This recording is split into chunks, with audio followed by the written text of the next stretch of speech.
You want to kind of walk me through those last 7 minutes where they were on that big run? What was going through your head? What was the team talking about in the huddles and what was going on Just trying to bounce back.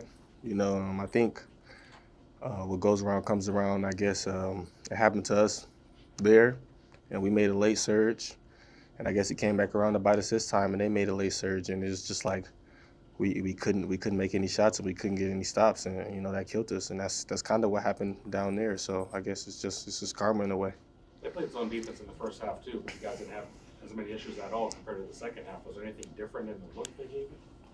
They moved it back a little bit, so we wouldn't pass it to the high post, and we were just a little too stagnant on offense, not moving enough and not getting enough player movement. Once we got it to the high post, they kind of went to a man-ish zone, and it was kind of giving us a little problems. And ultimately, we gotta get stops to get out in transition, and also just knock down open shots, and that's what kind of hurt us tonight. Bobby said that the number of minutes that you guys are playing starters might be a contributing factor to not having as much juice late in games. Do you think that that's a factor or not really? It's possible. I mean, it's getting towards the end of the season. A lot of guys are banged up all over the country, and it's probably a lot of guys playing that type of minutes. I'm not going to necessarily disagree or agree with that. I think it could have been that, but I think it also could have just been. It might have not just been our night. kind of off that, Hurley said that he wants to, develop the bench and be able to trust the bench a little bit more. As a leader on the squad, how do you instill confidence in those guys who maybe don't see as much minutes? I just try to tell the guys on the bench that I was there before, and if you get an opportunity, you have to take it and you have to make the best of it.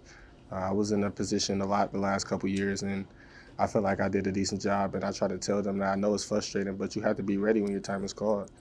And we have some guys on the bench that can help us for sure. So I definitely agree with Coach and just trying to get those guys more involved so they can be more engaged in the game and they can ultimately help us.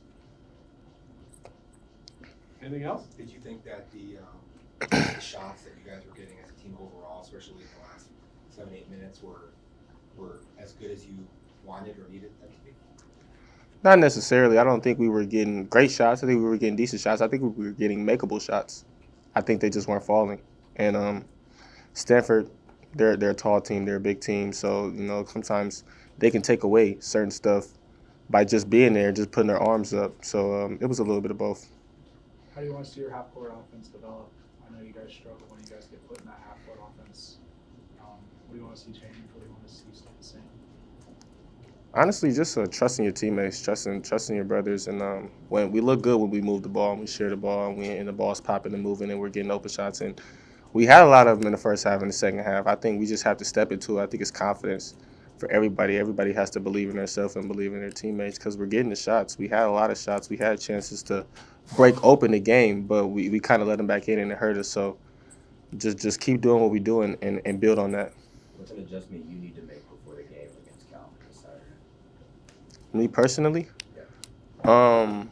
just being a better leader, being better in every way. I had chances out there to impact the game, and sometimes I fall into just being out there where I'm not really doing anything for a few minutes. So I have to find a way to impact the game at all times to help us win.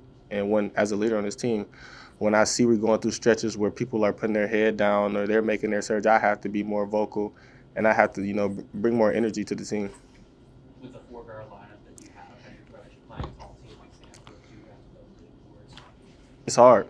Like I said, it's hard. They're very tall. Sometimes on those crackdowns, when you crack it down on 6'10", 7 foot, it's kind of hard. They can just tip the ball over you, or you have to double the post. So and they shoot really well. So if you double, they kick out. So it definitely was a tough matchup, but we have to use our speed and athleticism to kind of pressure them so they don't see that. So it kind of looks like it's 6 defenders out there. What did you think of Sean tonight before he went out? I think 2 blocks, 3 good moves down low. I definitely wasn't happy when Sean got hit with the ball and came out. I think that kind of messed up the momentum a little bit. Like I've always said, I think Sean's great for us, and I think he helps us in a lot of different ways. And I was hurt to see him go tonight. Now on a 3-game losing streak, what do you think this group needs to do to turn the corner and be able to make a strong push to the end of the season? Just keep looking forward. The past is in the past. Learn from it and move on. We can't dwell on it too much, as everybody knows. The Pac-12 isn't. It's a unique year as far as everybody being so close in the standings.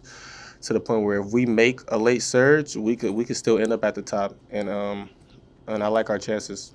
Is that something you guys have talked about, that, hey, we're struggling now, but we could still very much win the Pac-12 tournament and get an automatic bid? Even just try to run out the regular season. I think every game we play for the rest of the conference schedule is a winnable game. And I think now we're playing everybody for the second time, besides maybe Arizona and Washington State. So other than that, we've seen everybody, and every game was a winnable game. So I think we just have to learn from our mistakes, put our head down, keep working, and keep believing. You guys good? Thanks, gang.